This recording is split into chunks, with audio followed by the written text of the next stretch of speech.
Assalamualaikum warahmatullahi wabarakatuh. Di sini kita akan melanjutkan ke lab selanjutnya, lab 2.3.5 dengan judul Use a Port Scanner to Detect Open Ports.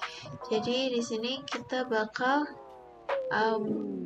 menggunakan Nmap,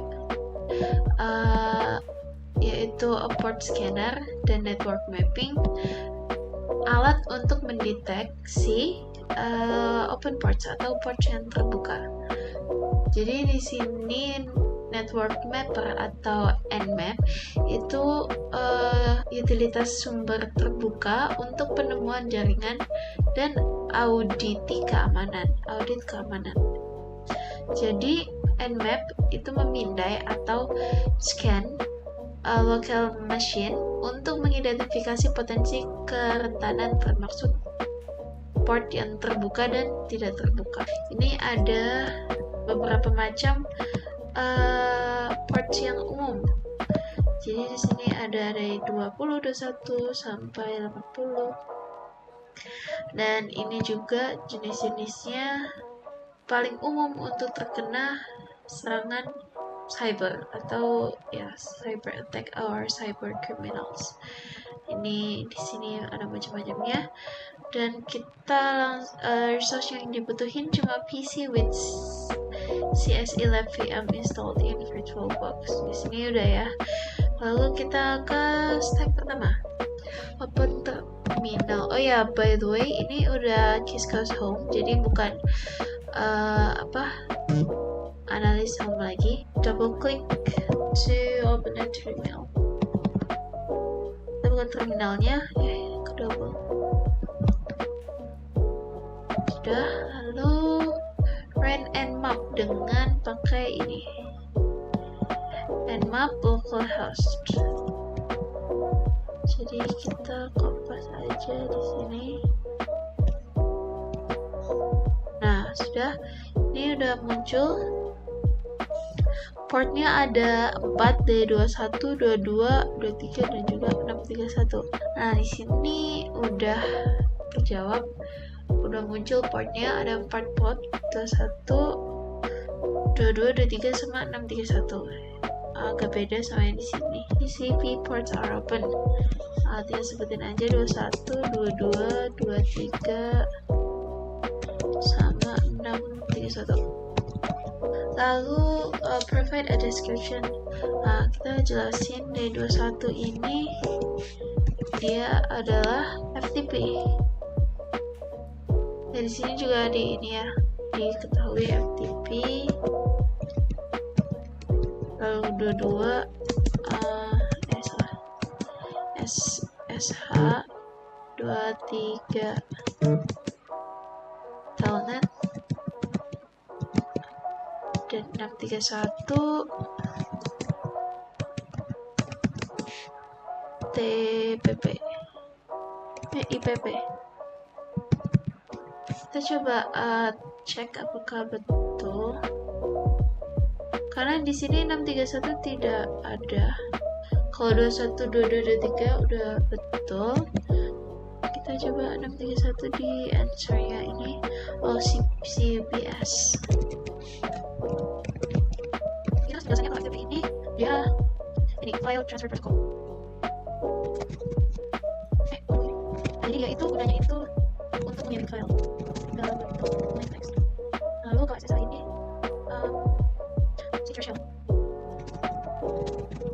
dimana dia itu sebagai pengontrol atau remote jauh-jauh ya, berbasis encryption. Lalu yang ketiga telnet, ini dia ada banyak ya. Jadi telnet ini untuk sama seperti 22 dia sebagai remote jauh-jauh, tetapi tidak berbasis encryption.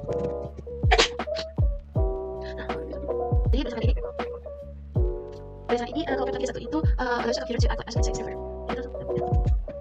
Lalu kita research the vulnerabilities associated with each of these open ports. Jadi di sini setelah saya cari tahu port 21 dan 23 ini kurang aman karena data yang dikirim itu dalam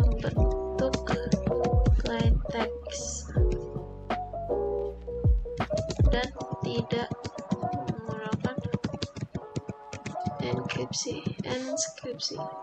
Sedangkan port 22 cukup aman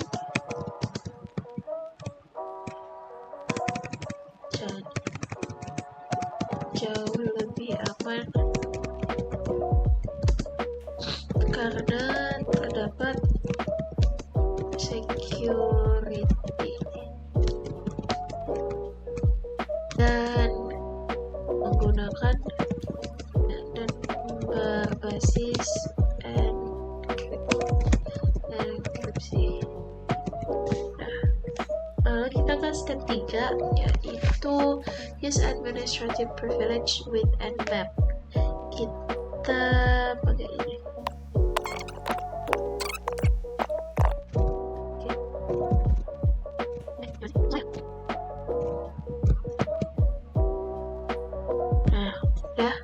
Lalu ini udah kebuka 3 port 123, 631 sama 5353. Ini kita masukin jadi kita di sini describe the purpose. Kalau 123 itu to synchronize with computer clock time source in the network. Langsung aja.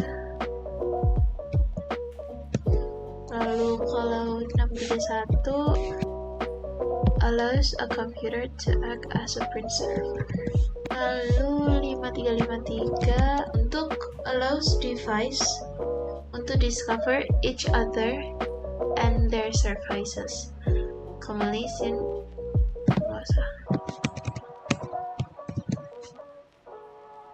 Oke, udah dijawab. Jadi 123 itu untuk mensinkronisasi dengan jam komputer. Kalau 631 sebenarnya udah dijelasin sebelumnya, itu untuk allows yang menyetujui komputer untuk berperan sebagai print server gitu. Dan kalau 5353 ini allows devices untuk discover each other dan their services. Kita nyari vulnerabilities. Setelah saya cari tahu,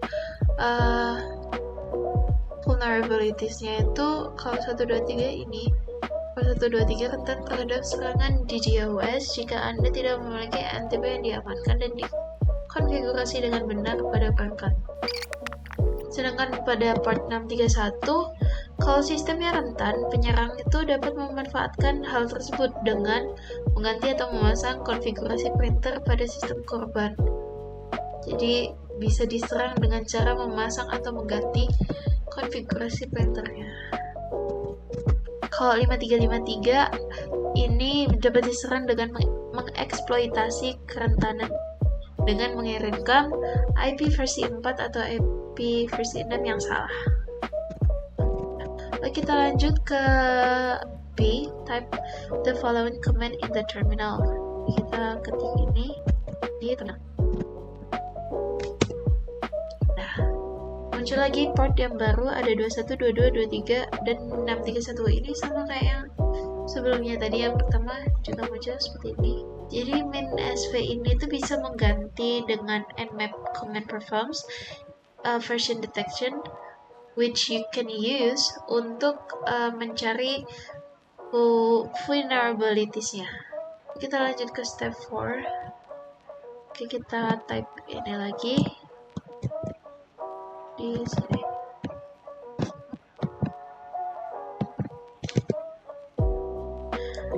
Muncul lagi portnya sama seperti sebelumnya.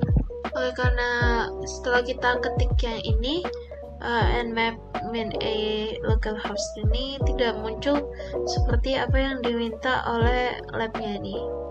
Jadi tadi saya sempat search agar jadi seperti ini. Tadi pakai nih. Jadi ini adalah sudo nmap-nya. Coba kita pasangkan terminal.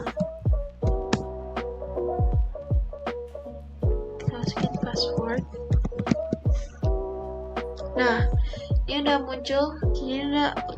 muncul seperti ini. Jadi kita langsung aja jawab pertanyaannya.